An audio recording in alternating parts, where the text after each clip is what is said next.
Hello and welcome to today's webinar presented by Sisters in Crime.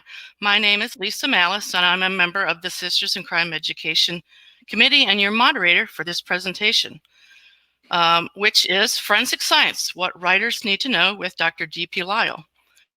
Sisters in Crime is the only organization of its kind, an international society of writers, readers, agents, editors, publicists, librarians, bookstore owners, and other women and men who support our unique mission, which is to promote the ongoing advancement, recognition, and professional development of women crime writers.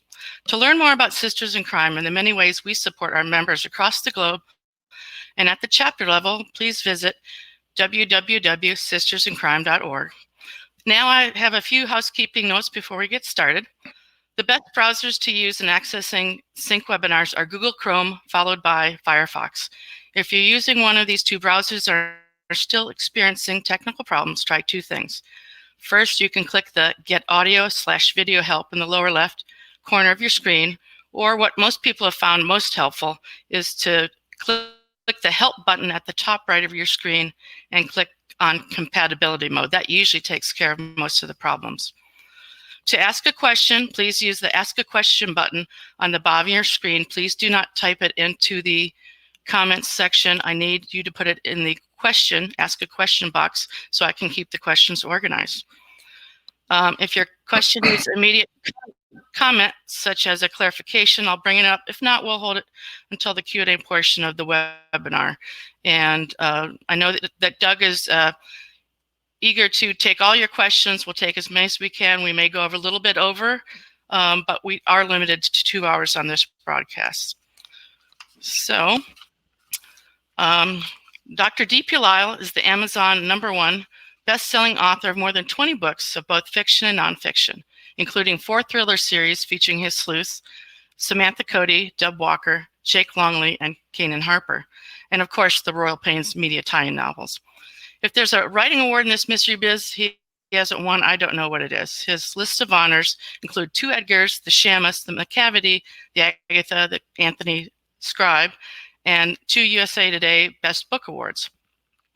Dr. Lyle has worked with many novelists and with the writers of popular television shows such as Law and Order, CSI Miami, Diagnosis Murder, Monk, Judging Amy, Peacemakers, Cold Case, House, Medium, Women's Murder Club, 1-800-MISSING, The Glades, and Pretty Little Liars. He is the creator and host of the podcast series Criminal Mischief, The Art and Science of Crime Fiction. He also co-hosts Crime and Science Radio with Jan Burke and hosts the Crime Fiction Writers blog. Dr. Lyle was born and raised in Alabama, where he attended college and medical school, and for the past 40 years, he's practiced cardiology in Orange County, California. To learn more about Dr. Lyle, go to www.dplylemd.com. And I know you're in for a great treat because I've seen Doug do many webinars and presentations, and so without any further ado, take it away, Doug. Thank you. Boy, I see the list of people. You're from all over everywhere. So it's good to see you. I see TK in Birmingham, where I went to medical school. Hey, TK. And I know a lot of the names here, so I know a lot of you folks. So today we're going to talk about forensic science, and we're going to talk about how you can use it in your writing. It doesn't matter what kind of writing you're doing. In this day and age, you must know something about forensic science. If you're writing a cozy, you still have to know what's out there. It doesn't mean you're going to delve into it. You're going to go deeply into all the weeds on this stuff, but you're going to have to know about it. Now, I write under the umbrella of crime fiction, meaning thrillers and mysteries and stuff like that. And I'm assuming that many of you do. And that's one of the reasons that you're here. And we're going to look at several different areas, and we're going to have about 45 minutes to go through all of this. And there is a ton of material to cover, and there's no way to cover all of it. There's no way. But I will say, if you get my books, either Forensics for Dummies or How Done It Forensics, all of this stuff is in there, and they're good reference books. We're going to talk about evidence. We're going to talk about the cause and manner of death and the time of death and how that relates to storytelling. We're going to talk a little bit about toxicology, and we're going to get into some more state-of-the-art modern stuff. with fingerprints and DNA and toxicology and those things that are coming down the pike, some of which are already available, some of which are just on the horizon. So let's start with the heart and soul of forensic science, and that's evidence. And what is evidence? It can be anything. It can be physical and biological. It can be psychological. Uh, Anything that will relate to the crime and help solve the crime would be considered evidence. Now, you have to go back to Edmond Locard, who is really the father of modern forensic science. He was a policeman and a scientist back in Lyon, France, way back 100 years ago or so. And he came up with the Locard principle, and it is the cornerstone of forensic science. And what does it say? It basically says that if two people, two objects, come into contact with each other, there is an exchange of evidence. If you touch something, you leave a fingerprint. If you have a cat or a dog, you know exactly what I'm talking about. You find the hair everywhere in the most inopportune times and places. So anytime you come in contact with something, you are going to take something away and leave something behind. And that is what forensic science is all about, is to gather that evidence and then make sense of it. The other important principle actually comes from Sherlock Holmes. Holmes said in many of his books, in various forms, he basically said that once you have considered all the possibilities, and excluded all of them, then the only thing left, regardless of how implausible, is the right answer. What that means is that evidence does not point the finger at anyone. It points the finger away from everyone else. And that's a very important principle. And you can use that in your writing. These are the red herrings. These are the classic head fakes that we use when we're writing crime fiction or any kind of fiction. You want to lead the reader in one direction and then yank them back in the other direction. And you got to play fair. You can't do it. It's too much of an aha at the end because they'll say, "Oh, that's a cheat." So you lay your groundwork, and you know what I'm talking about.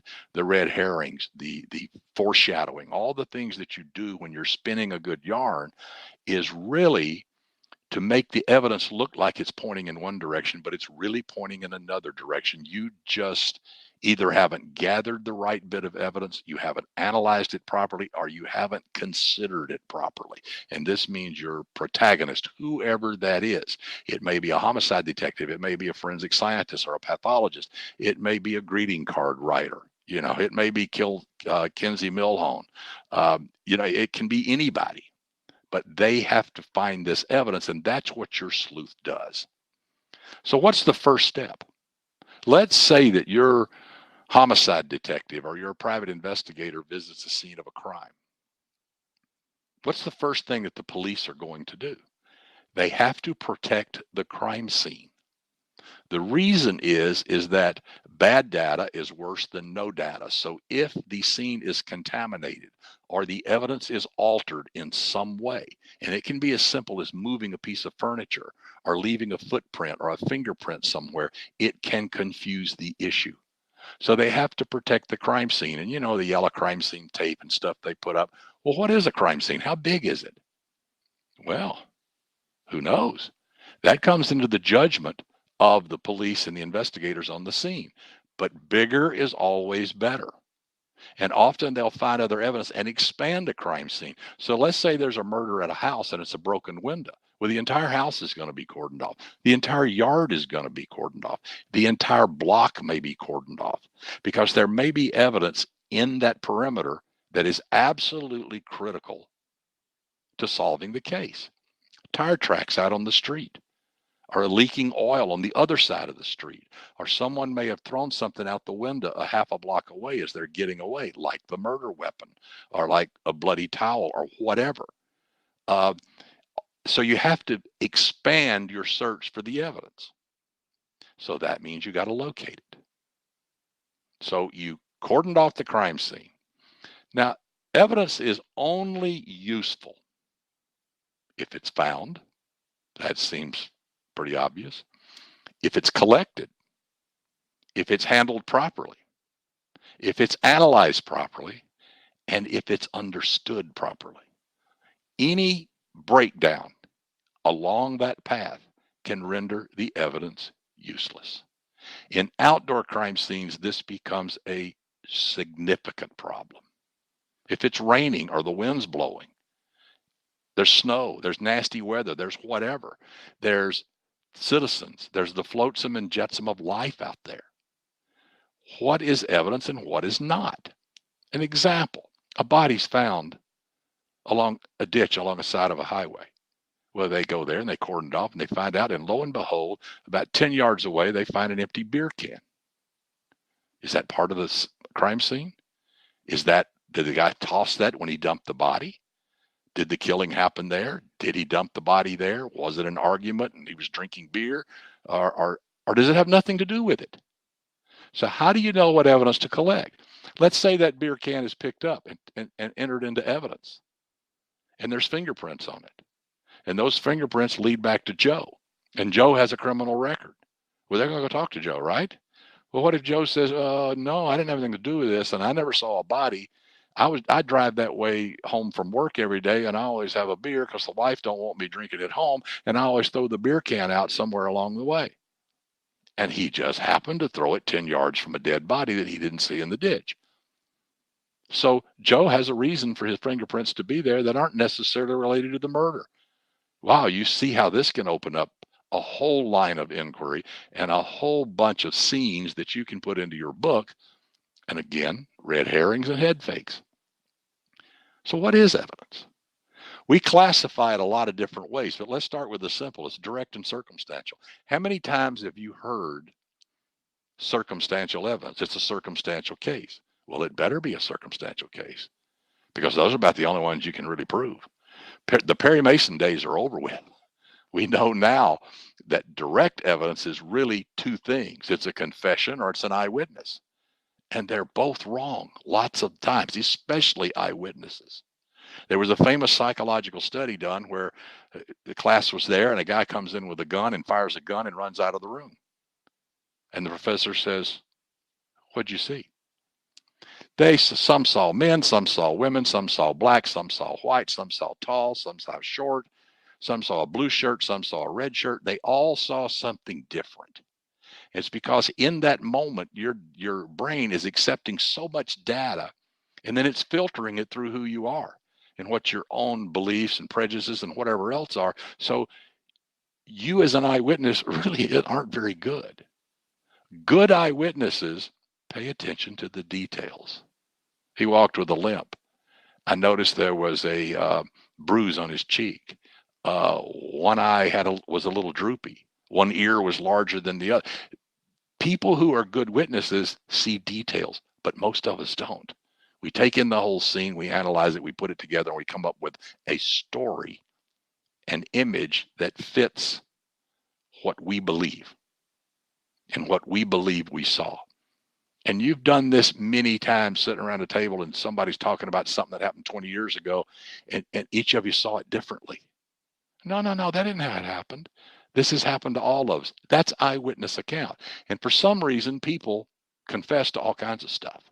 And they don't have to be crazy and psychologically damaged to do that, though it would seem on the outset that, well, maybe that should be it. But people confess to things. People admit to things for various reasons. So what you've got is direct evidence is very suspect. There aren't Perry Mason moments very often in the world. So circumstantial evidence, what does that actually mean? It means that you have this piece of evidence and you want to know the circumstances by which it got there. And is it related to the question that you're asking? So let's say a woman is murdered down the street and a teenage boy that lives 5 doors down is developed as a possible suspect because he's kind of a bad dude, crazy dude, whatever. And so the police are going to come talk to him.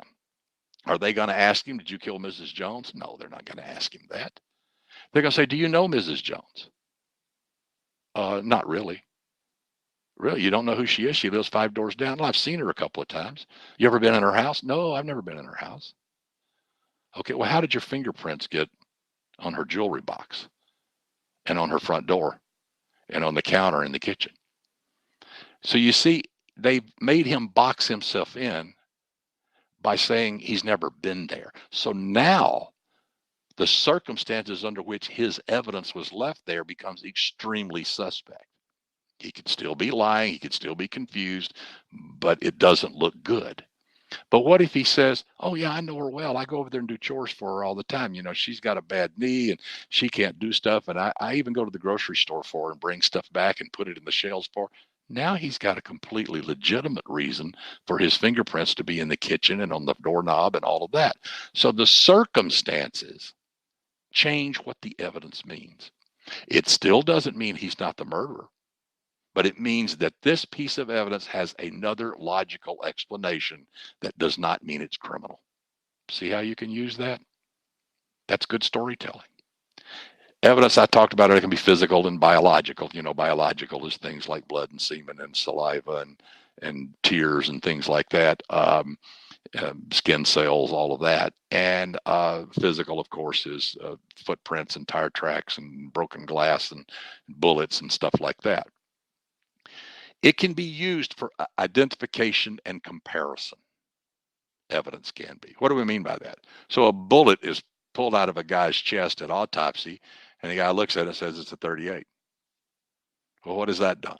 That means that now we know the caliber of the weapon. That doesn't help us a whole lot. First of all, we need the weapon. We need to test the bullet. So then we can take that bullet and compare it to a test fire one. And now we can compare these two pieces of evidence. Was this bullet fired from that gun, or was it another gun? Was it another 38? So you can use it to compare. White powder is found in somebody's car. I don't know if you watch Live PD, it seems like nobody has a driver's license and everybody has meth in their car. So they find a white powder. What is it? Oh, that's powdered milk. Really? Well, let's test it. Could be cocaine, could be crack, could be heroin, could be meth.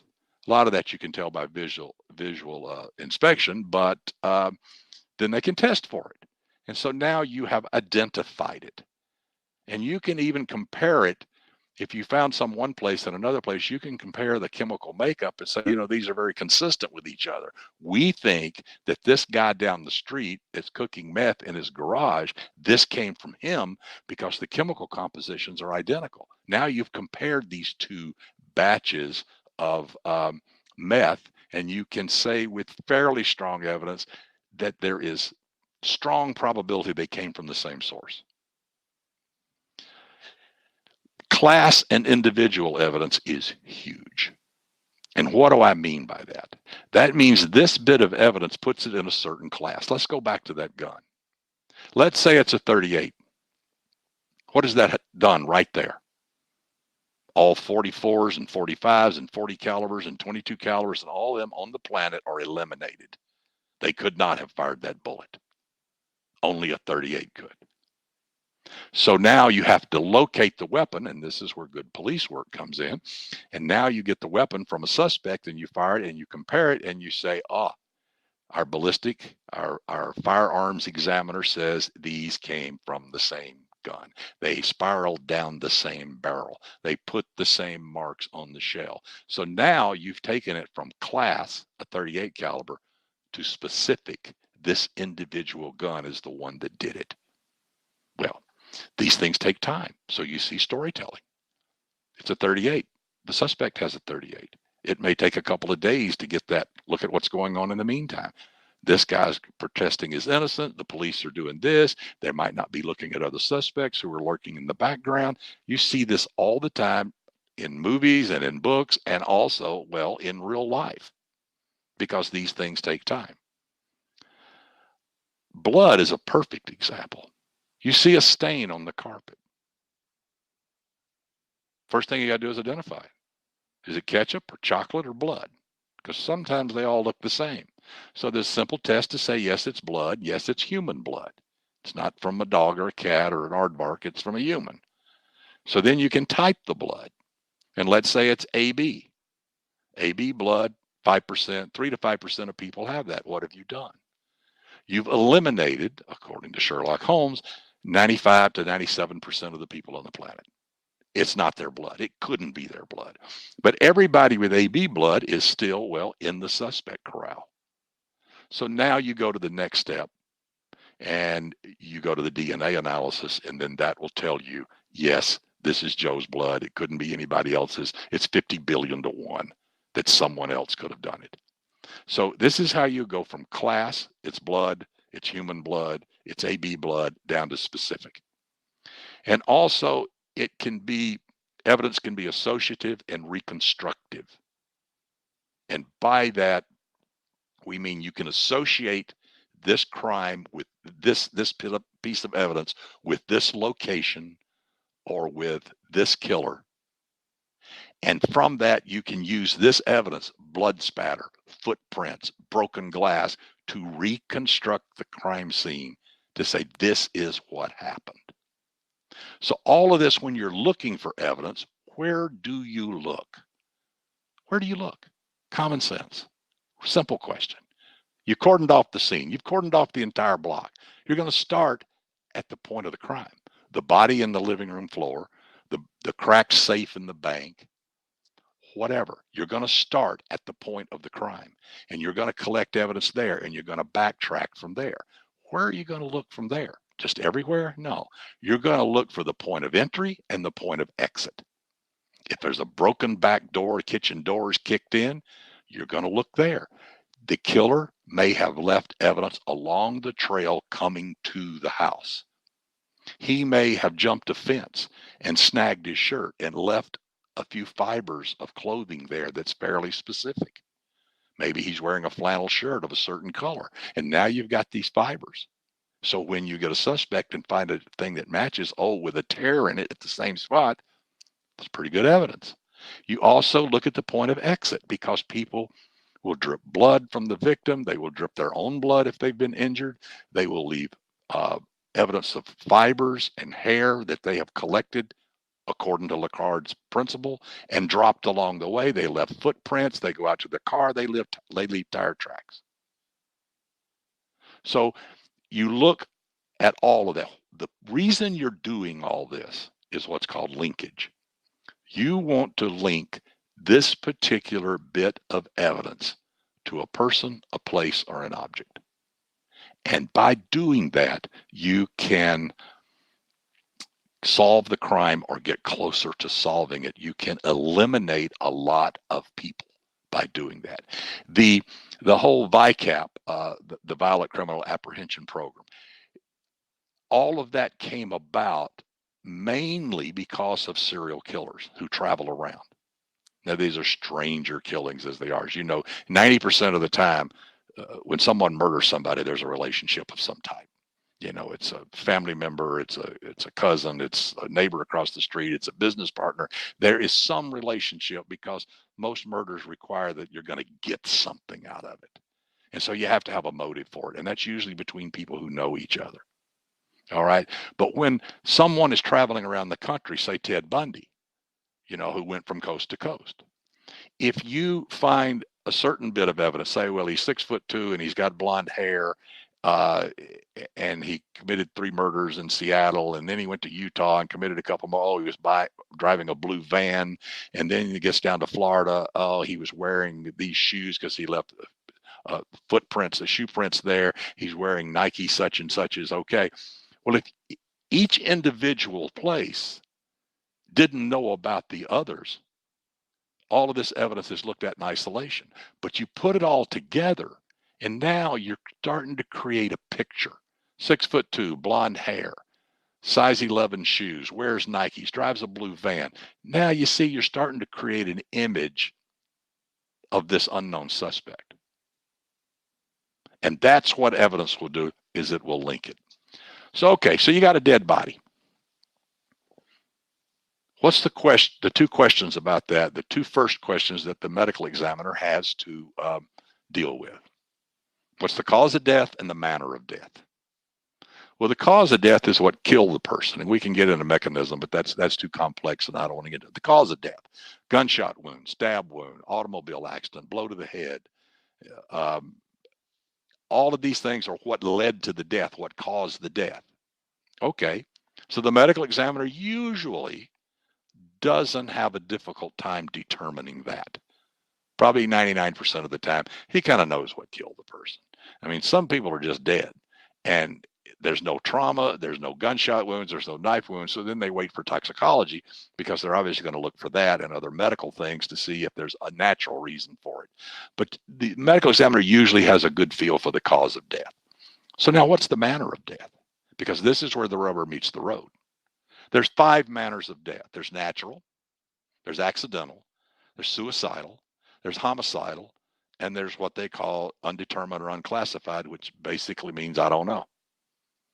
So a natural death would be a heart attack or a stroke, a diabetic coma that ended up deadly. Accidental means that, well, an unfortunate event occurred. It wasn't planned. God didn't do it on purpose. Nobody else did it to him. You know, his car hit a tree because he was texting. That's an accidental death. Suicidal means they did it themselves. They did themselves in. And of course, homicidal means someone did them in. So it is by whose hand and for what purpose did this death occur? Now, here's an example. You find a guy in an alley who's dead, who's a heroin addict, who overdosed. It doesn't take the medical examiner long to figure that out. He's got a fresh mark. Maybe the needle's still sticking in his arm. He's got multiple scars and tracks and stuff everywhere from long-term heroin use. And he's dead. Okay, that's not natural. We can rule that one out. People don't naturally die of heroin overdoses. But was it accidental? Sure. I mean, these guys aren't chemists. They mix up a little in a spoon, they draw it up, they shoot it, bang. 10 minutes later, you may have forgotten and did it again. Well, that may be enough for him to be overcome with the narcotic effect, to stop breathing and die from asphyxia. That's accidental. Wasn't intended. No one else did it. He did it, but he didn't intend to. Or he may be saying, you know, I got no future. I'm on the street. My life is over. There's nothing I can do, so I'm just going to take all my heroin and shoot it up one time. Happens all the time. Or let's say he's been snitching to the police. He's been talking to them. And the drug dealer says, well, we can't have that. So he sells him a bag of relatively pure heroin, say 90%. Well, what he's been getting from this guy is about 15%. And again, he's not a scientist, so he's going to take the regular amount that he normally puts in the spoon and normally dissolves and normally shoots up. But oh, guess what? It's 6 times stronger than what you're used to. And he quits breathing and dies from asphyxia. When the body comes to the medical examiner, how does he tell the difference? He can't. They all look the same. He's got the morphine, which is what heroin breaks down to, high levels in the blood. He's got the needle and the needle tracks. But did he do it by accident? Did he do it on purpose? Or did someone else do it surreptitiously to him without him knowing about it? And when you see, now you've got accidental, suicidal, and homicidal, but they all look the same. Well, this is where your sleuth has to come in and start doing the shoe leather work to figure out what the devil is going on here and why is this guy dead? You can see how that can get to be fun when you're telling a story. So now we get to the time of death, which is the third and most important thing, one of the most important things that the medical examiner must determine is, when did this death occur? Now let's talk about, we're mainly going to be talking about the physiological time of death. Oops.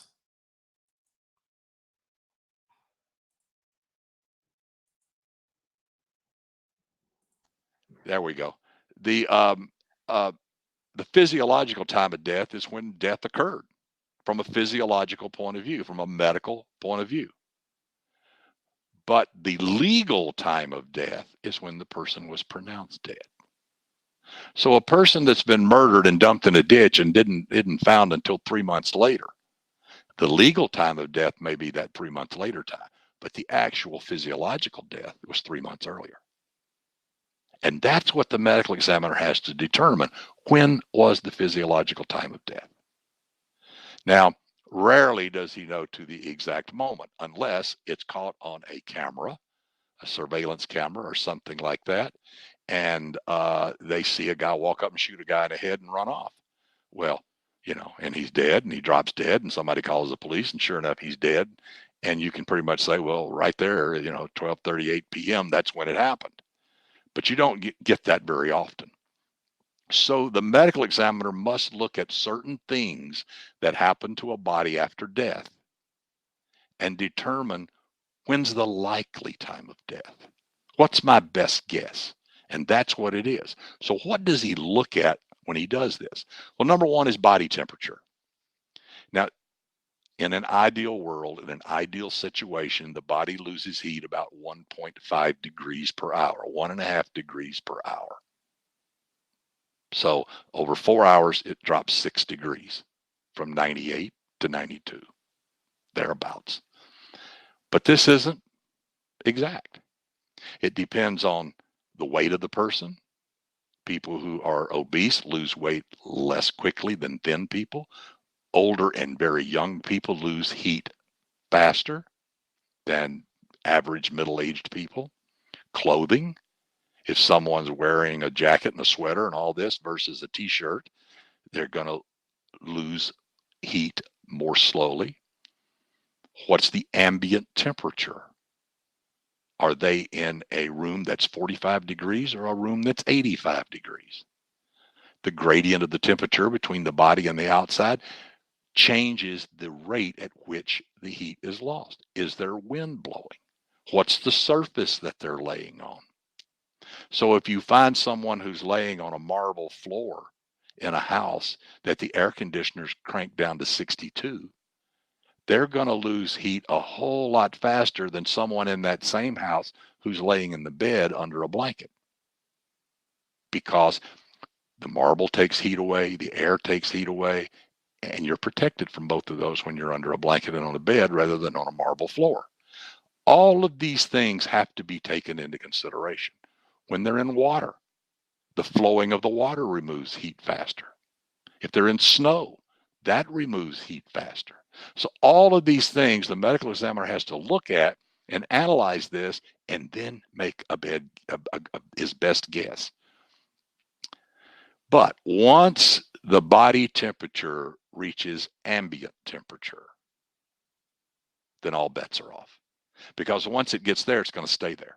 It's not going to go below. So if the house is 76 degrees and the guy dies, and by the time they find the body temperature is 76 degrees, they don't know how quickly it got there. It could have been X number of hours. It could have been X plus 10 hours. They don't know. So once it gets to ambient temperature, body temperature is lost. Rigor mortis. Rigor mortis is the stiffening of the body. Now, this comes from when you die, you have ATP, adenosine triphosphate, and adenosine diphosphate in your muscles.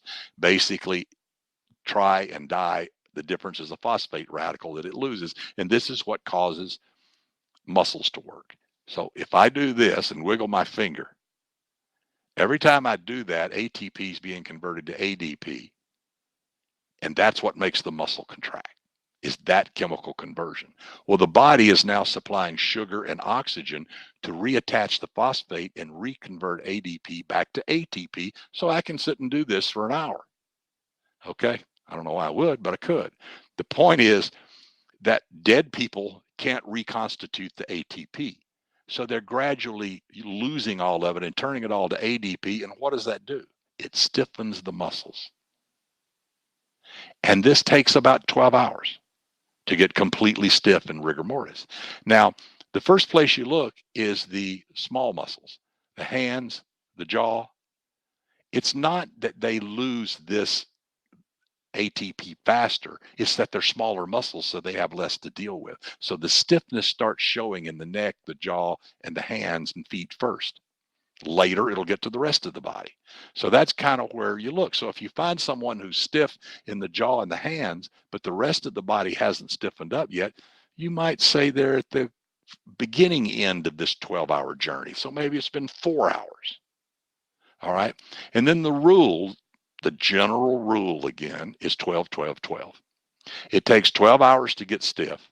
The body stays stiff for about 12 hours, and then it starts becoming limp again, flaccid. Why does that happen? Well, that's because the muscles start decaying. And when they decay, that contraction process is lost, and the muscles start losing that tone and become limp and flaccid again. And again, this starts in the smaller muscles. Because why? You have to have less decay in your jaw muscles than you do in your thighs because it's smaller muscle. So it follows the same pattern. So if you see someone who's stiff but starting to loosen up in the hands and the jaw, then you might say, okay, we're about 24 to 30 hours out. So again, it's the best guess. Well, what changes this? It's not an ideal world. Temperature, the lower the temperature, the slower this process is. So in other words, if someone's found in the Colorado mountains and they're found 36 hours after death, they may still be in the full rigor stage and not have gone all the way through it because everything is slowed down. Corollary, if they're in a swamp in Louisiana, this all may go through in 12 hours because the chemical processes, most chemical reactions are pushed forward, are increased by heat. And so the conversion to the ATP to ADP happens faster. That 12-hour window of stiffness is narrowed, and the decay process comes on much quicker. And so it may take 12 hours to go through all of this instead of 36, according to the ideal standard. So all of these things have to be taken into account. If someone has a fever or sepsis, dies in a hospital, it happens a lot faster because they have a temperature. Their temperature is higher, and that drives these equations. Also, exercise. If you're running, what are you doing?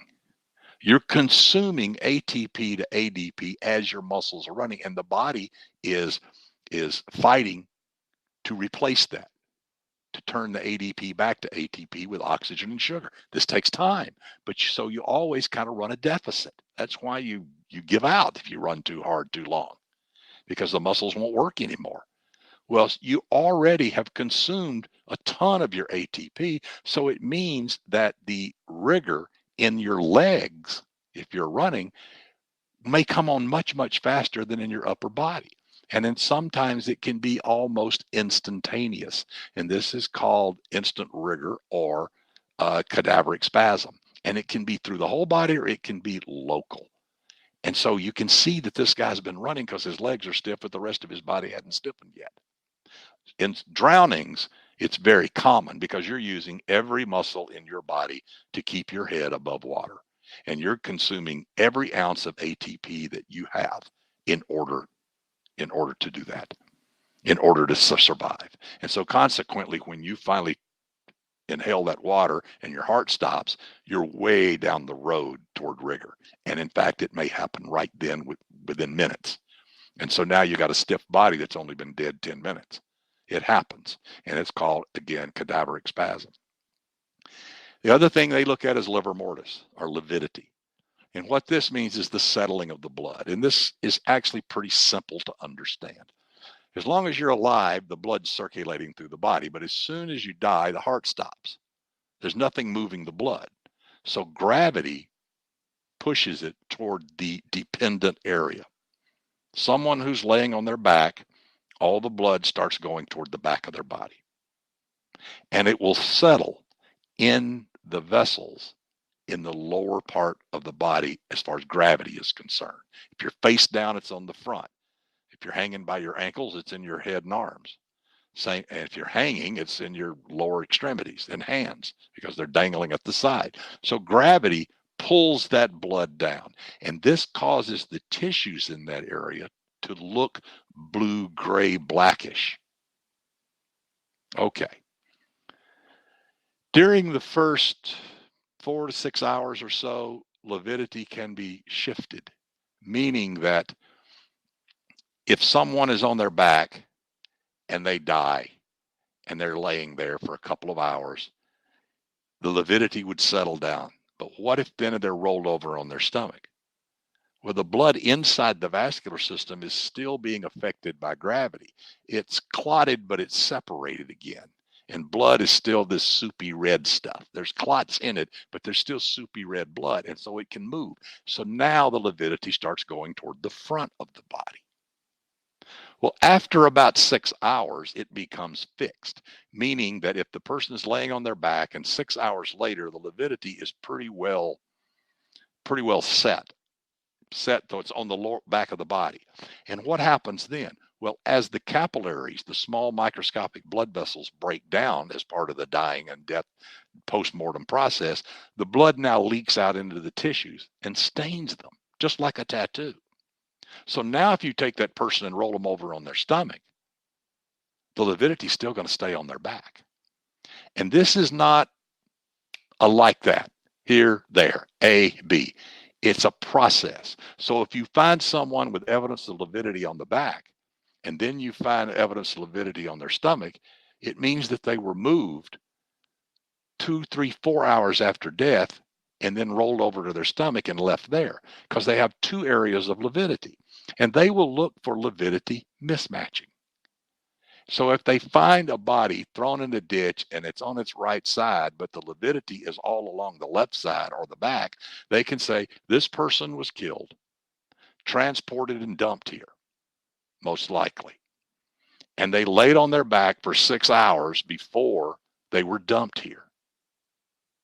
Or they laid on their left side in the trunk of a car for 6 hours and were dumped here. And so there's a mismatch because dead bodies don't usually move, unless they're in water tumbling around. So the medical examiner can use whether if the lividity is shifting or fixed, partially fixed, 2 different areas, or a mismatch to determine what happened. What was the sequence of events from the time of death until we found this body? And this can be very valuable information. They also look at the degree of decay. And I talked about this a little bit earlier. If a body's found in a snowbank in Colorado, they're not going to decay till, like spring skiing's over with, because they're going to be, like meat in your freezer. They're going to be frozen and they're not going to decay. And so that delays the decay process. But if they're in the trunk of a car in Houston, Texas, in the middle of August, wow, they're going to start decaying in hours. And by 24 to 48 hours, they're going to be way down the road of the decay process. Now, all this is explained in the books. I won't get too deeply in the decay process because it's pretty ugly. But that's in general how the temperature determines, and the medical examiner must look at this when he's backtracking using the degree of decay, because the body temperature is already become ambient temperature. Rigor is already come and gone, and lividity is fixed. He's got to go to the next step. So let's look at the degree of decay. Stomach contents are one of the most important ones, actually. And it's pretty variable too. But in general, if you eat a meal, your stomach empties in 2 to 4 hours. Now that varies person to person. The type of meal, proteins and fats are digested and out of the stomach more slowly. If alcohol is consumed with it, that slows it down too, slows down the digestive process. So you have to kind of guess. But if you get someone and you look in their stomach and you see that there is pizza and it's still there, and you can know through your police work that this guy had had dinner at 8 p.m. with his buddy, went back to the hotel, was found dead the next morning, but there's still undigested pizza in his stomach, they can conclude, well, he died within 2 or 3 hours of returning to his room. It wasn't at 5 o'clock in the morning. It was more like 9 or 10 o'clock at night. Well, you see what that does. And this is one of the reasons that time of death is so important.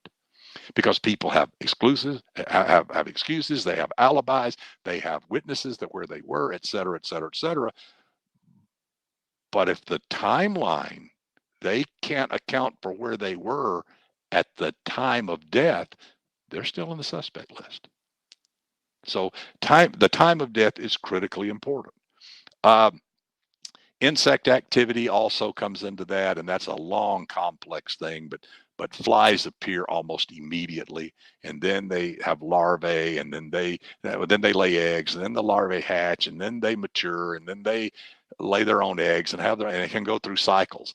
And they have forensic entomologists that can look at this and determine. It's a very complex subject. But at the end of the day, without getting again too deep in the weeds here, these are all the best guess. They're all the medical examiner's best guess as to what happened, as to when it happened. And whether you're talking about cause of death, manner of death, or time of death, these are all a best guess. Cause of death is probably the easiest of the three. Next, I want to talk a little bit about toxicology, and we're going to open it up for questions. Um, Toxicology is always huge. Everybody wants poisons. And I get questions all the time. I want to give a guy poison, and then 3 o'clock tomorrow afternoon, I want him to drop dead. Well, sorry, it doesn't work that way. Uh, Poisons don't have timers. But if you don't have a reason, and you don't have a reason for the death that's obvious, and now you're doing the toxicology examinations, you're looking for poisons and drugs and toxins and stuff like that. So you have to know, was this death caused by a poison? Was there some poison or something used? Did it cause the death or just contribute to the death? Did it make someone's behavior erratic and led them into a dangerous situation that they got killed? Did the alcohol the guy drank lead to him hitting the tree with his car? Or was the level so low that probably wasn't it? That alcohol probably didn't play a role? Or was he smashed like they always are on Live PD? And so now alcohol was involved in the death. Or did the college student who didn't wake up in the morning have a binge drinking event and die in his sleep? And the alcohol levels are very high. So you need to determine, is the drug present? How much of it's present? And did it contribute or actively cause the death? And those are the things that the medical examiner must do. So what does he gather? He gathers blood and urine and stomach contents and liver tissues and hair. We'll do some of this particularly with lead and GHB and stuff like that can be determined in the hair. And the vitreous humor in the eye, that's the jelly inside the eye. In alcohol-related deaths, it may be that the alcohol level in the blood has dropped so much by the time the person died that they weren't like legally intoxicated. But if you check it in the vitreous humor, it tells you what the alcohol level was about 2 hours earlier than it was in the blood. It lags behind by about that much. Yeah, you got to stick a needle in the eyeball to do that, but that's what forensic pathologists do. So what do they do? I mean, any drug, if it's present, can be found and identified. What makes a drug is its chemical makeup. Okay, makes its chemical. It's what it does and how it acts. Water is water because it's H2O. It can't be H3O because that's not water. And if I remember my chemistry correctly, you can't do that anyway. But it's each chemical has a makeup. And so with using things like gas chromatography and mass spectroscopy or infrared spectroscopy, you can get the chemical fingerprint of anything. And so therefore you can identify it. But wow, the time it takes, the money it takes to do that, it's not going to happen. It's not going to happen. So they use screening test. So it's called a two-tiered system. First, there's screening test, and they will do alcohol and acids that will look for things like barbiturates and aspirin. They will do an alkali screen that will use for antidepressants and things like that. They will do a narcotic screen, which will look for codeine and opium and the opiate products, heroin, morphine, that kind of thing. So they do these screens. And a screen you can be doing an hour. Now, pathology lab at the forensic pathology lab, the crime lab may take longer than that. But in the hospital, when someone comes in a coma, you check their blood sugar first. You check them for trauma, obviously, and all of that, but you draw a drug screen. And we can get that back in an hour in the emergency room. So we can determine if it's alcohol, it's narcotics, it's barbiturates, it's, benzodiazepines, what it is. We can get that very quickly.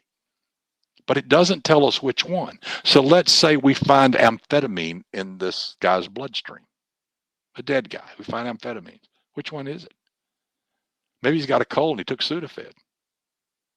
Or maybe he's using meth.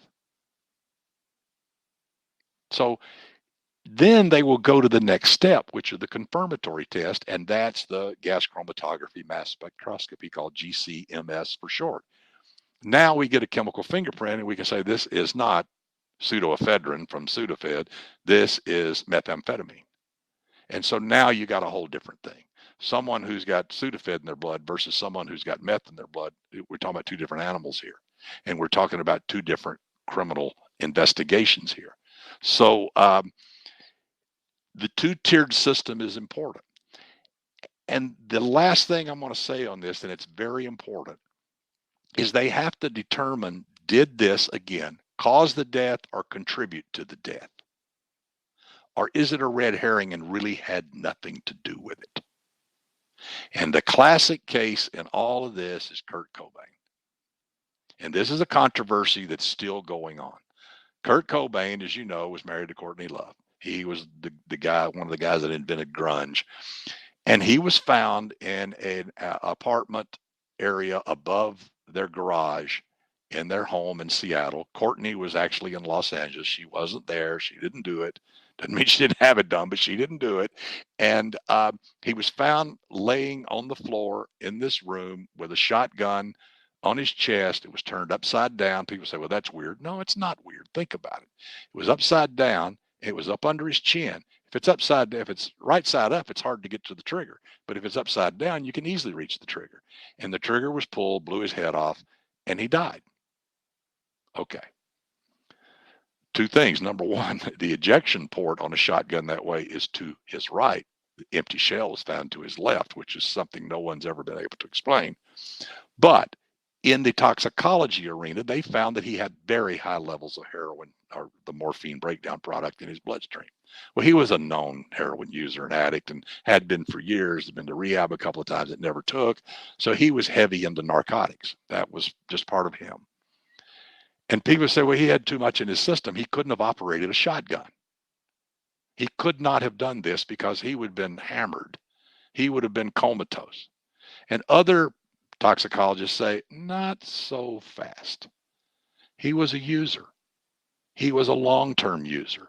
He could handle levels a whole lot higher than the average person and still function. And both of those are correct. Alcoholics can run higher blood alcohol levels and move around fine. Whereas someone who's not a drinker, boy, once it gets over the threshold, they get goofy in a minute. Same way with heroin addicts. So no one knows. No one knows. And this is still a case that is battered backwards and forth in the toxicology circles right now as to who did what, when, where, and to whom. Okay. Those are the topics I wanted to cover, and I hope these are the kinds of things that can help you use this stuff in your stories. Again, Forensics for Dummies and How Done It Forensics has all of that stuff, and you can get those books. They're cheap. You can get them and keep them on your shelf and refer to this stuff, and it'll help you when you're writing your stories. So, do we have any questions? Oh, we've got lots of questions. Good. I like so those. There's a few that have to do with toxicology, so I'll try to use those first. Right. And this might be just a reference to your book. Is there a good source for finding out how long substances like poisons and drugs stay in the body after death? That's from Jasmine. Yeah, it's a tough, because they're all different. And remember, there's millions of drugs out there. It's all a little different because some of them continue to break down just by chemical action, even after death, because, well, death is a chemical process too. Each one is a little bit different, but where would you look? Remember, for a drug to be active and you swallow it or you inhale it, For it to be active and to do something to your brain, say, it's got to get in your bloodstream to get there. So the blood level is the one that is most physiologically important because it tells you what the level of the active drug is at that time. But you'd also look at stomach contents and you would look at liver tissues because a lot of drugs are cleared through the liver. You'd look at urine because a lot of drugs are cleared through the urine. And again, it's very complex, but they can take like levels in the urine and then maybe look back and say, well, the peak was this, and this is what it was, and this is how much they took, but it metabolized down this far, and this is what's left. Again, it is a huge, huge, huge subject that is ongoing all the time. Now, with hair, it stays longer because hair grows very slowly. It's about a centimeter a month.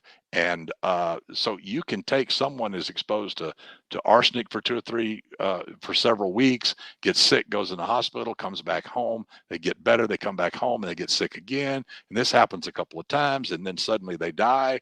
And then they find out that it was arsenic. It wasn't just an ulcer, which obviously it is confused with that a lot, or a neurologic disease. That's why arsenic's still around over 2,000 years later. But they can take a hair and chop it up and analyze it for arsenic in each and get a timeline of exposure. And so now they know in the hospital the levels started dropping, and back home they started going back up. Well, who do you think the suspect is? It's the wife that makes his soup to get him better, and she's getting the inheritance. So it's a difficult question, it's a huge question, and it's a great question. Next. Okay. All right. Marjorie has a question. I think it has to do with her sleuth. How might a person who is not an MD but well-versed in science test for a poison in a dead body without being discovered? I think how do they take I think it might be, how do you take a sample and get it tested? I don't know. It would be difficult, but there are private labs and you can hire them to look at stuff. And there have been cases where people have done that, where they've suspected that they were being poisoned, by arsenic or lead or something, and they've taken the samples and taken it to a private lab and had it tested. And you can pay for it, and they'll do it, and they'll give you a result. So I mean, that's one way. If you're talking about doing it at home, there's not too many home kits that would be very accurate, and I don't know of any that you would rely on. But private labs, you can even get an autopsy. You can hire someone to do an autopsy for you. It happens all the time. Would they need to have like a blood sample? Have to draw a blood sample, and then obviously you're leaving behind a puncture. Oh yeah, you'd need a blood sample, and so if you're talking about a living person, they have these test kits, that parents can use on their kids, for marijuana and all that, where they make them pee in a cup and check them for alcohol and marijuana and stuff like that. So I mean, that's a kind of testing that's out there. But if you're talking about, if you think someone OD'd on something and they're dead, I don't know where you're going to get the blood from, because it clots pretty quickly.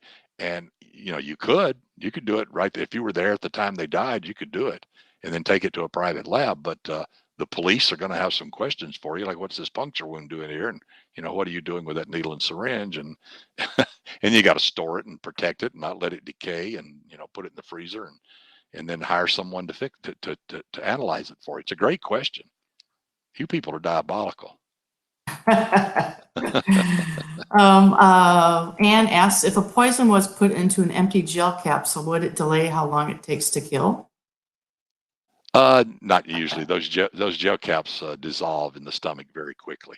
Okay. So that would 5 minutes. That's about all it would take, and that's probably how you can get somebody to take it. Most people won't swallow a powder.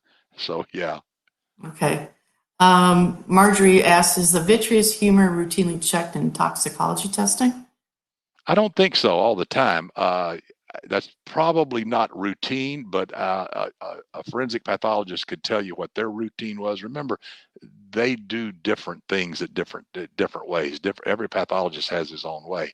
And remember this: what the forensic pathologist has to do is determine the cause, the manner, and the time of death. That's really what he's got to do. And so he will do whatever's necessary. Often an autopsy is not even done. they'll look at, say, this person wasn't shot, wasn't stabbed. We'll draw some blood. We'll take some urine. We'll send it off to the lab. I'll sign it off as whatever, unless something goofy comes back, and we'll just go on with life. Happens all the time. I've signed death certificates. My patients that have died even have died at home. As a cardiologist, that happens. And it's an older guy with coronary disease. And so I said, yeah, he died of heart disease. Well, I don't know that his wife didn't poison him. You just never know. You have to have some kind of suspicion, and oftentimes to go for a specific. And that's where your sleuth comes in. That's where your sleuth comes in. And sometimes these things are instituted or instigated, if you will, kicked off by insurance companies, because someone's going to get a payoff off on a life insurance policy. And well, if she's going to make $1 million, or he's going to make $1 million if he offs his wife, the insurance company say, well, wait a minute, we don't think this is a natural death. And they may instigate it and petition the coroner, open this case up, look at it again. We'll get a private pathologist. We'll get a private toxicology lab, because we're not going to pay $5 million. We'd rather spend, $20,000 and prove that this wasn't really, this wasn't what you said it looked like. This happens. Remember, coroners and medical examiners aren't perfect. And in fact, a lot of them aren't even doctors. A lot of them are the county undertaker. Or the medical examiner coroner position is a county level position, and it can be Floyd the barber. All he's got to do is be electable or appointable. Other than that, there's not a lot of requirements. It's county by county. Now, some states have state laws, but it varies greatly. So when you're setting your story in a location, in a county, in Colorado, you would be wise to get online and find out, do they have a medical examiner system or a coroner system, and even call them and say, do you do your autopsies there? Do you send them, to Denver? Because everybody does it differently, and they cannot afford to do everything on every case. That only happens on TV. So the medical examiner will do what he needs to do to sign that death certificate and fill in cause, manner, and time of death. And if he doesn't need to do anything, he won't do anything. Okay. There seem to be a number of questions centered on how long it takes to get toxicology reports back and various reports. Well, let me address that, because the answer is it is widely variable. And it depends on the jurisdiction. It depends on their sophistication. It depends on their budget. It depends on their backlog. It depends on the aggressiveness of the coroner and the lab. And so if you are in New York City or Dallas, Texas, you know who's going to do it. You have the medical examiner. You know who it's going to be. You know the lab that's going to go to. And they literally can get a DNA test, for instance, in an hour, but they won't. It takes longer than that, because they usually have 500 in front of it.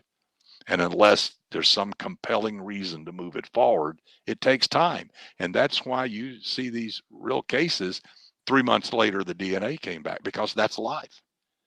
Now, if it's a very, very high profile case, a government official or something, then they may jump in and say, we're going to move this to the head of the line because there's too much going on here. If it's a terrorism thing, if it's something like that, they may move it up above everybody else and say, we got to know this now. But that doesn't happen that often. Most cases aren't that way. So then it depends. If you're in a small county, in a rural area, well, they probably don't do autopsies. They probably send them to a state lab or a regional lab, and they'll have a contract with them. So how long does it take them to package up the body and send it there, and then get in the queue to decide when they're going to do the autopsy? So when you're writing fiction, don't make it 20 minutes, but don't make it 2 months unless you want it to be 2 months. If you want to, perfectly reasonable, because it happens all the time. So you can fudge this timeline however you want, but make sure you know whether if it's a medical examiner system or a coroner system, and do they do their stuff locally, or do they send it out? Well, what about DNA? We always see, you know, like in Dexter, he would run an analysis and he'd have it back in, you know, a minute. That's not Well, very realistic, is it? actually, with the new machines, you can get a DNA profile in I've heard as little as 15 or 20 minutes. Wow. But you can for sure get it within an hour or two. You can for sure do that. But, you know, Dexter ran the tests, so he didn't have to worry about the queue.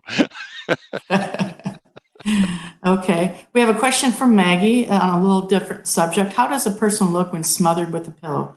Does he or she die quickly? No, they look dead. Uh, but no, they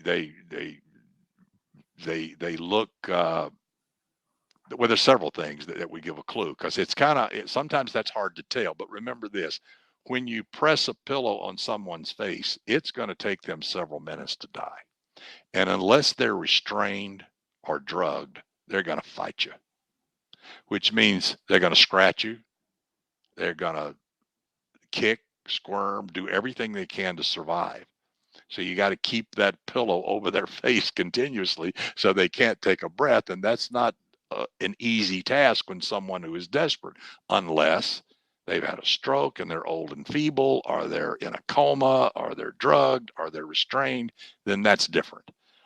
Still, by pressing that pillow into their face, you can create bruising around the nose and the lips, and the teeth can even cut the inside of the lips. And all of those are clues. The person can inhale fibers from the pillowcase.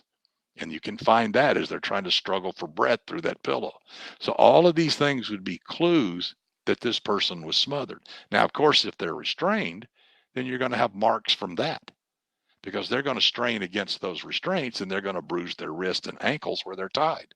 So there's lots of evidence there. It sounds simple, and in the movies they do it all the time, but it doesn't mean that it's real. Just think about the logistics of the situation. What would you do if someone smushed a pillow over your face and tried to kill you? Anything and everything. And so there's the answer. It's a struggle. It's a life or death struggle. So there will be evidence left behind almost always. And then, of course, if they got the pillow, they can have blood and saliva from the person on the pillow.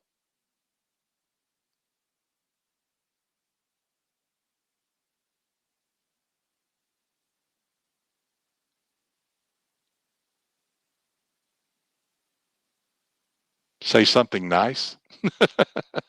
Did we lose audio again? I hope you guys can hear me anyway. It looks like we have a computer issue.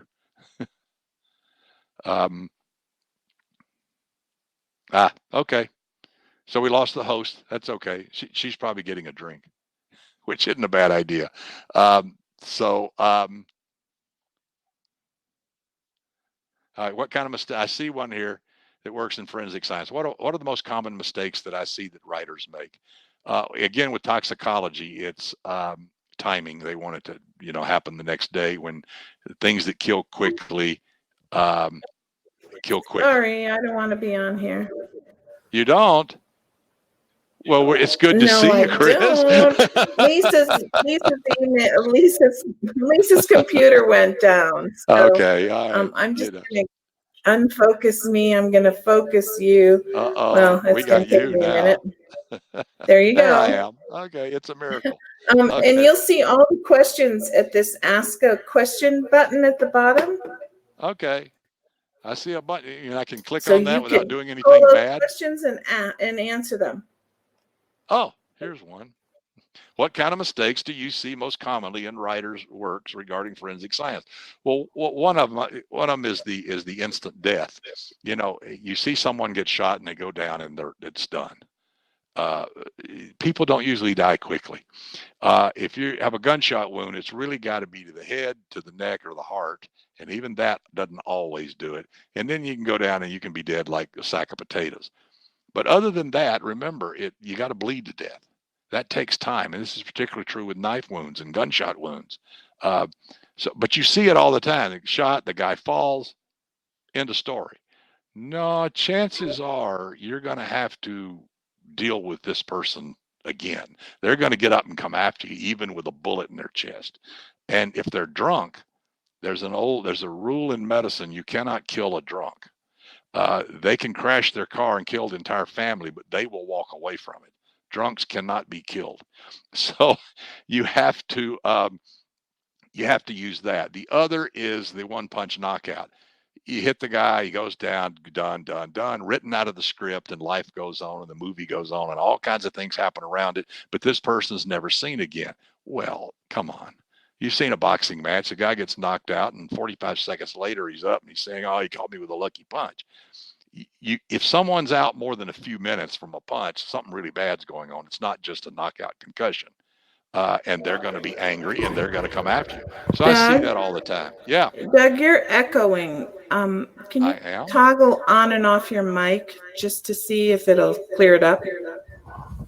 I don't hear it, but okay.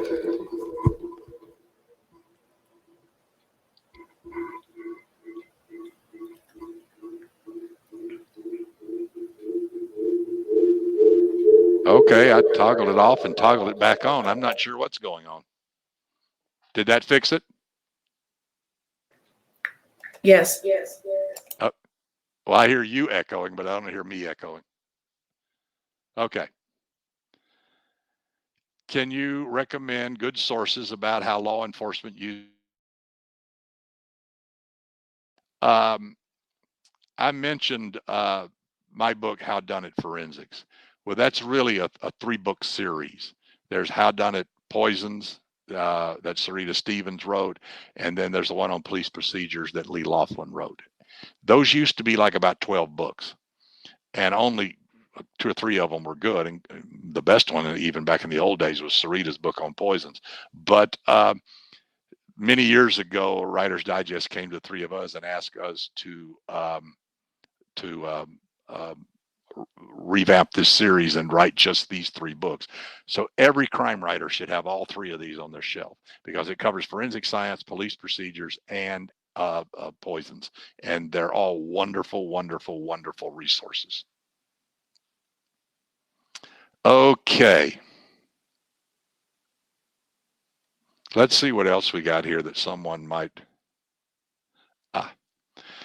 How specific can time of death be determined on a dead body discovered the same day it expired?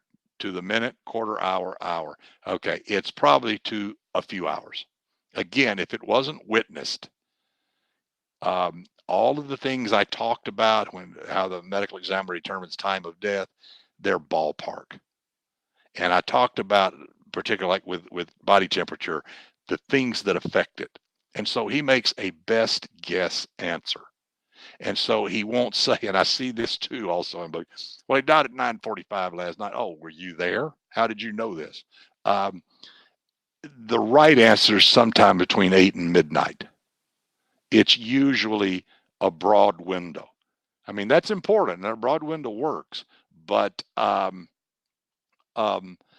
you can't get it down to the minute unless it was witnessed. All right. What else do we have here? I hope everybody can still see me. can still hear. Okay, how long does it take a person to collapse from being hit with a 22 in the chest from about 10 feet away? Okay, well, they probably aren't going to collapse. They're probably going to get angry, and they're probably going to come after you. A 22 is a small caliber weapon. If it's a hollow point or something like that, a dum-dum, it can do more damage. But remember, chances are if it does not hit the heart and you drop dead, it's going to hit the lung. And you got 2 lungs.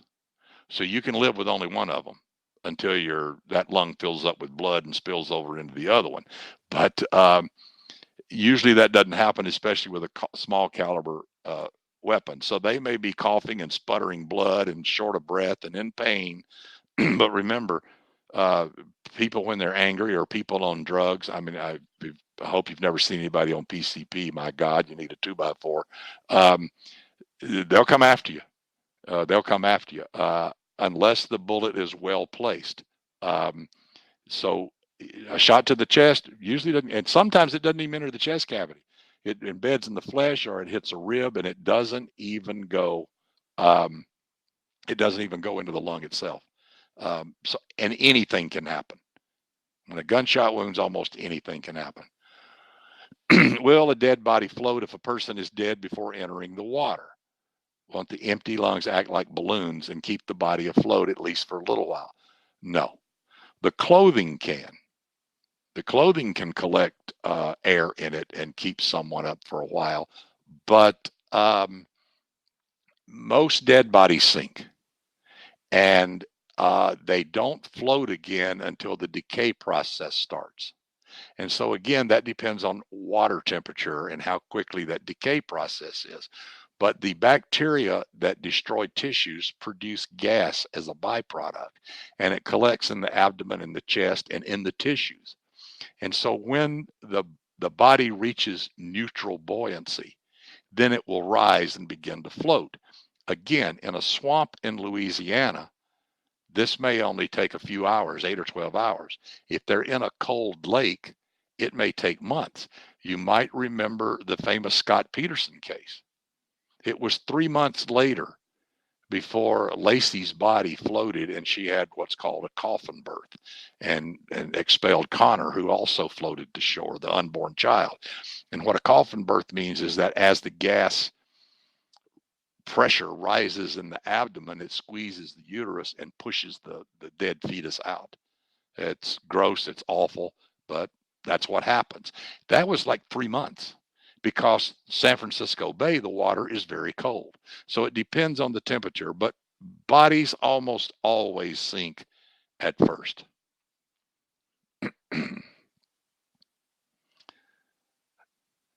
If a body is buried in a shallow grave, how long would it take to completely decompose? Location, Southern California, time buried 1 year. Well, after about a year, the body would be mostly skeletonized. So there could be something called adipocere formation, though not likely, but it would probably be mostly, if not all, skeletonized by a year. And remember, if it's in a shallow grave, creatures are going to come along and dig it up and feed on it and scatter the bones and stuff around almost invariably.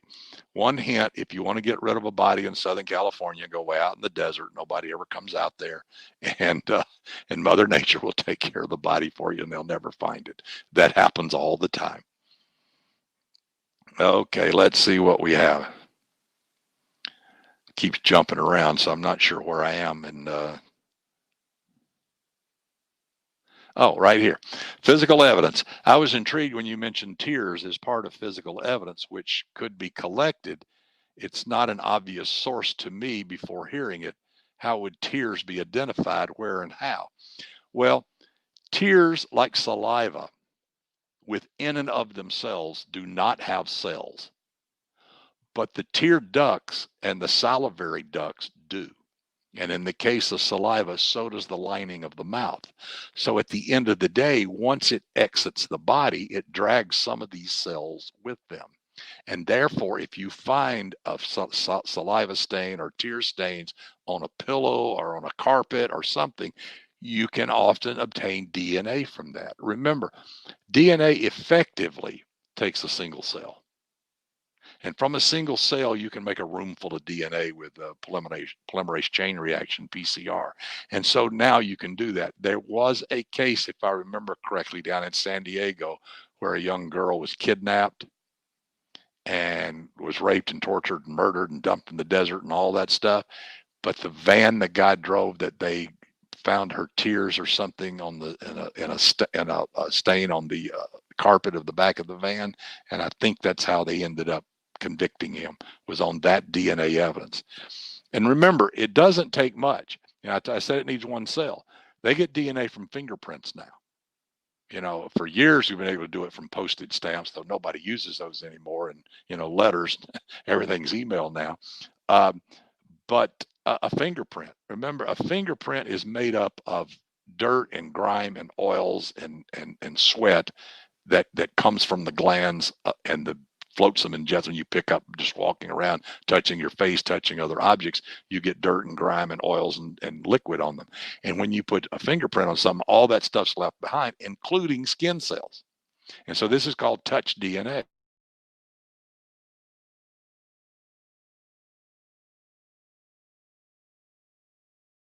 appears can indeed do that.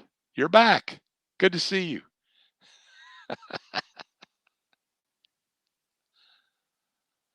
What unsolved? Oh, can you still hear me? I don't know. I see Chris. Doesn't she look lovely? They can hear you. Everyth's fine. Okay, good. All right. What unsolved case would you like to see solved? Well, Jack the Ripper, JonBenet Ramsey, Zodiac. Those are probably the big three. I'm not sure that at least two of them will ever be solved. JonBenet, I don't know. It's obviously a fresher vintage. So those are the ones I'd like to see. I don't know if it's going to happen or not, but well, here's another good topic. How long does it take to choke on something if the airway is completely blocked? Not long. This is the restaurant coronary, they call it, where someone inhales a chunk of beef and it obstructs the airway.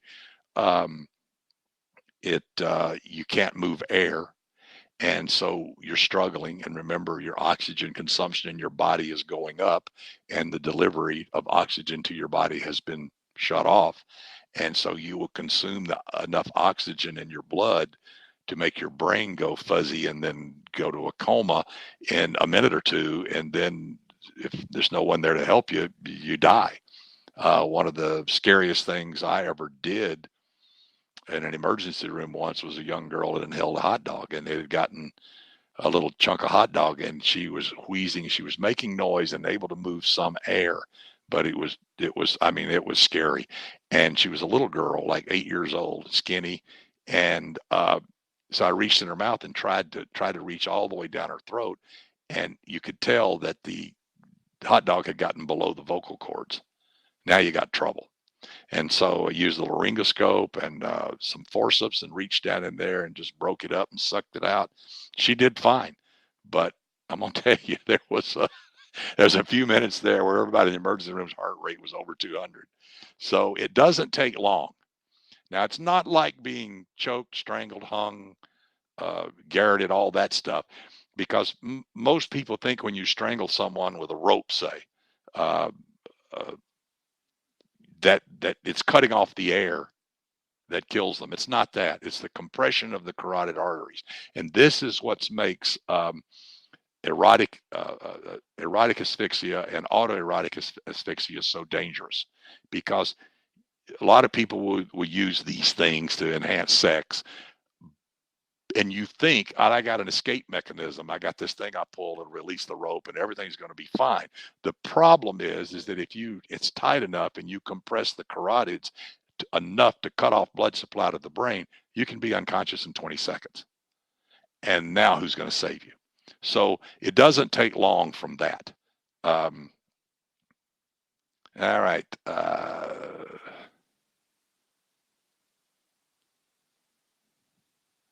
What else do we have here that we haven't really talked about? What's new with DNA? Well, actually, there's several new things with DNA. One of the most intriguing ones is that for years we said no two people have the same DNA except identical twins, and that makes sense because they come from one egg, one sperm. Okay.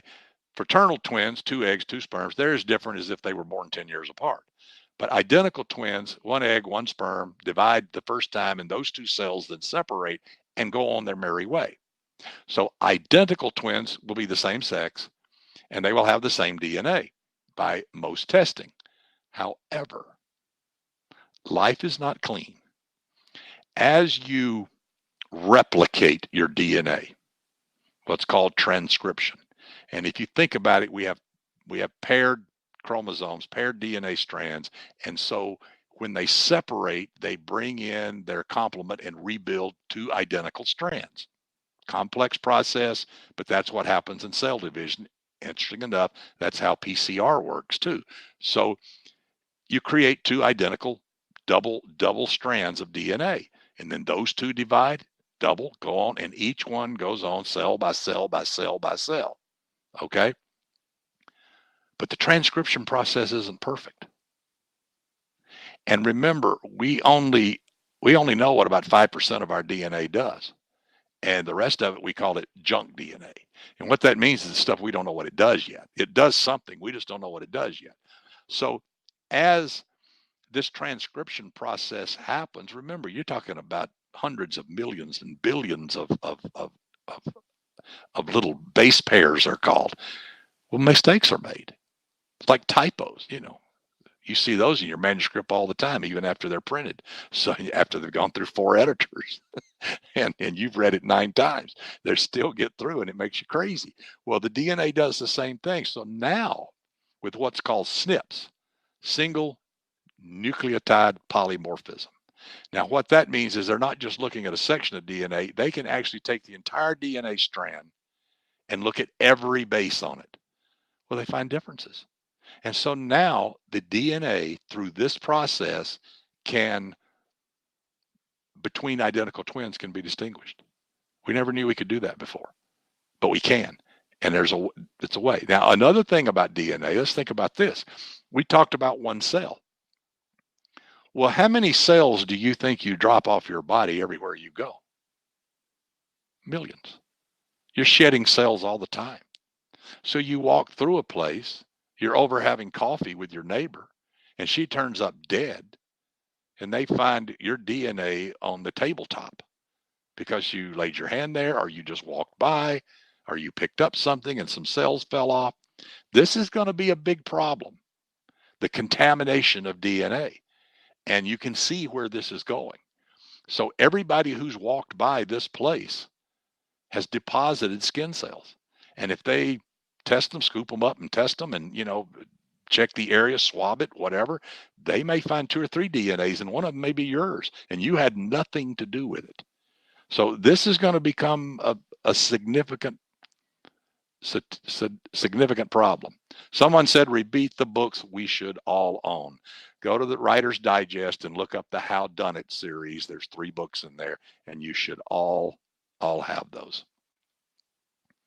Okay.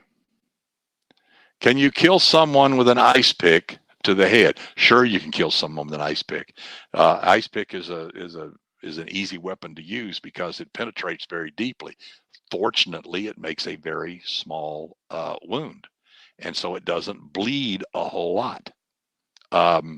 So you have to hit something vital, but you could hit the heart. You could shove it up through somebody's nose. You could put it through their ear canal. You can stab them in the eye with it, and it will do them in. Actually, I remember seeing a guy in the emergency room when I was an intern in Birmingham who came in with an ice pick in his chest. And what was odd, he was a great guy, tall, lanky black guy with wonderful silver hair. And it's July and he's wearing a raincoat. And he had to take 2 buses to get to the emergency room. And when he walked in, he opened his coat and there was an ice pick in his chest and it was wiggling with his heartbeat. So we got him in there and did the x-rays and everything. And it turned out his wife had stabbed him because she got mad at him with the ice pick and it was in his aorta. And so you don't pull that out. You leave that right where it is. And so we get the chest surgeons down. They take him up to the operating room and they open up his chest and they see the ice pick there. They put what's called a purse string suture around it. They tighten it down, pull the ice pick out, and that's it. He's fine. He did great. So ice picks are small weapons and they make small wounds. What else does people want to talk about? Let's see. We're getting close to the end of this. I'll find something that we haven't talked about, if there is something we haven't talked about.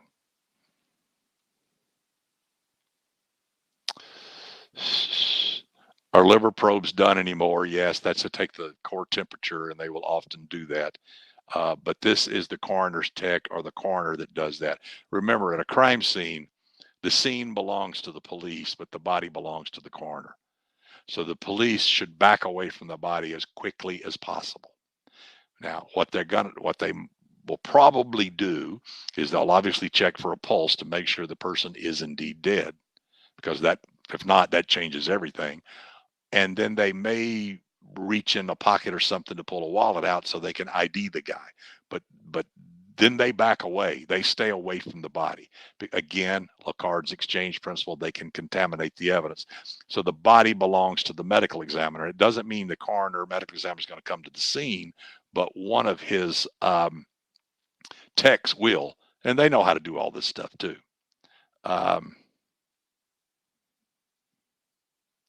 Oh, here we go.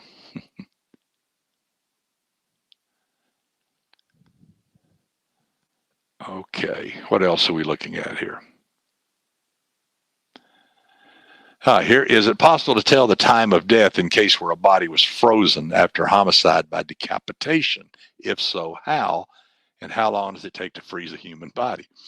Well, let's start with the last. It takes a while, but it depends on the freezer. Your home freezer, it's really going to take a while, but a commercial freezer obviously will do it faster. So it will take many hours, maybe 24 even in some of them, but at least 12 or so to freeze the body. And then it's kind of frozen in time, if you will. And whether if it's thawed out a month later or 6 months later, that's kind of hard to tell. Now, I get asked a lot, will the medical examiner know that the body's been frozen and then dumped somewhere? And the answer is yes, most likely, and unless it's severely decayed and not found until it's, completely thawed out and rotted, so to speak, because the cells are mostly water and it freezes, and the crystals fracture the cells in a certain pattern, so that if he looked at those tissues, he would see that that they had been frozen. And then it's a matter of backtracking and saying, well, how long? You could probably tell between a few months and a couple of years because of, freezer burn and stuff like that. But again, it's difficult. Someone said some of these questions are disturbingly specific. Yes, they are. But we writers are specific, and that always happens at when I'm giving talks at bookstores and stuff. There's always one guy who has like 5 questions, How do you dispose of a body? And what if I said, let me guess, you need this by Saturday night? But that's what we do. We do specific. Doug? Yep. Your hour and a half is up. If you are done answering questions, if you'd like to answer some more, we'll stick around. But whatever everybody wants to do. Let's do a couple of more. I mean, and if anybody needs to wig out, you can go ahead and wig out. Okay. I won't be insulted. I've been thrown out of better places than this. Thank you. So, a 175-pound man shot once in the heart, body placed in the trunk of a car in a desert in New Mexico in August, found 5 years later, condition of the body, bones. It'll be skeletal. After 5 years, it's going to decay. And remember, creatures get in there, maybe not coyotes, but bugs and beetles and stuff. And so it'll be a skeleton after 5 years.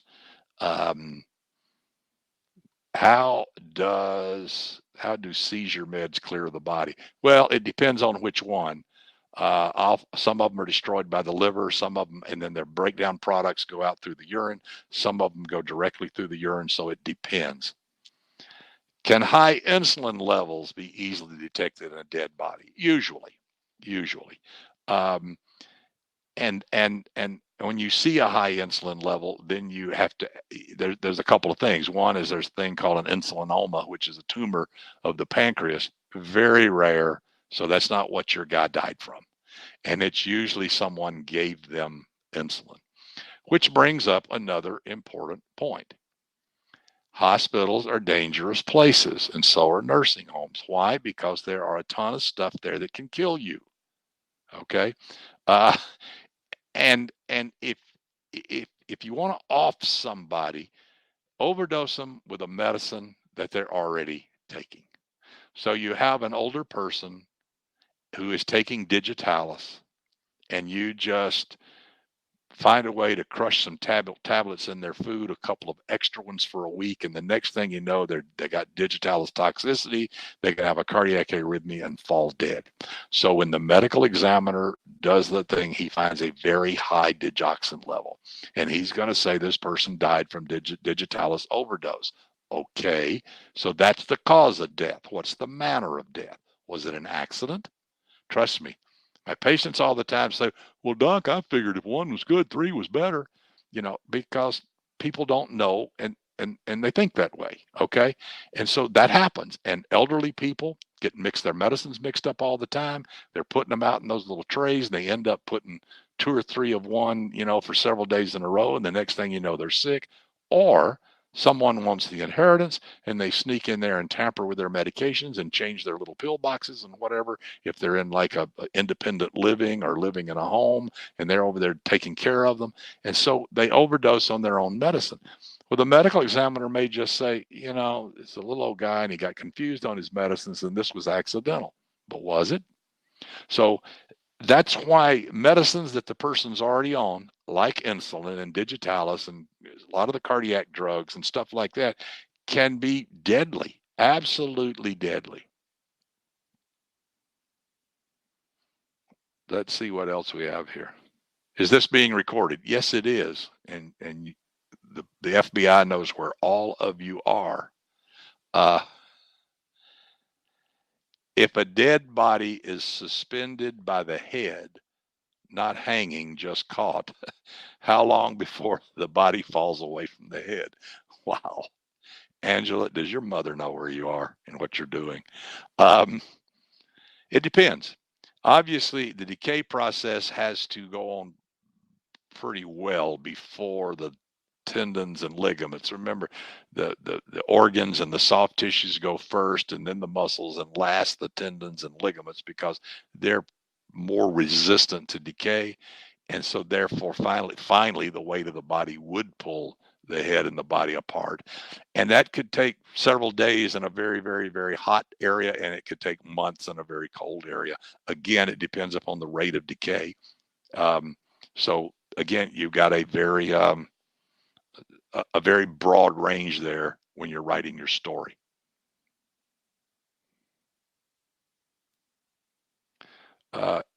Epigenetics, well, that's a huge subject. We can't even really get into that. Inherited issues, if you're talking about this inheritance database and stuff, that's a fascinating field right now. And it's actually through familial DNA has really solved some cases. And actually, there's a person down in San Diego that's kind of pushing all of this and has helped solve some cases, some big name cases. And there's a lot of controversy about taking DNA from people. And let me see if I can shed some light on that. They don't keep your DNA. They don't keep your biological material. They can't. It's too hard to store. It's too expensive. It doesn't last all that long. It's got to be stored and cared for properly. It would take countless millions of dollars to do that, and nobody's going to do that. What they do is they generate a profile, and all a profile is a series of numbers. So they got your numbers. That's all. They don't have your DNA. They got your DNA numbers. And it's just like they got your social security number and your fingerprint and your photograph. It's just another identifying number. And so then if they get a hit through these databases that your DNA was found at this place, what are they going to do? They're going to call you and say, we want to take a DNA sample and we want to check it. And you're going to say no. And so they're going to follow you around until you throw a cigarette butt or a trash can away or a Coke can away, or go through your trash, because that's public domain. And then they're going to test it anyway. But they won't make the case on the profile that is in the database. That's merely to eliminate and to focus in. Now, with familial DNA, they compare it, and maybe they find several DNA profiles of a suspect that are close, but none of them match the crime scene. And so they look, who are these people that they're close to? The Grim Sleeper, Lonnie, what's his name up here in Los Angeles, was found that way. And it turned out a nephew or something, it was his DNA, and he was closely related. And so based on that, what did they do? What Holmes told us. You eliminate everything else, and what's left is the answer. And so it points the finger away from everyone else, but it points it toward a half a dozen people or someone in this person's close circle. So now they focus their investigation and they start looking, well, wait a minute. His 82-year-old grandfather, who's in a wheelchair, probably isn't a serial killer, but his uncle might be. And so what are they going to do? They're going to try to get the uncle's DNA because they want that DNA to check directly against the crime scene sample so that they will know. So all they've done is get him the ballpark. And there's a lot of controversy about that. I understand it. But again, the key is don't be a serial killer. Don't kill anybody and they won't be looking for you.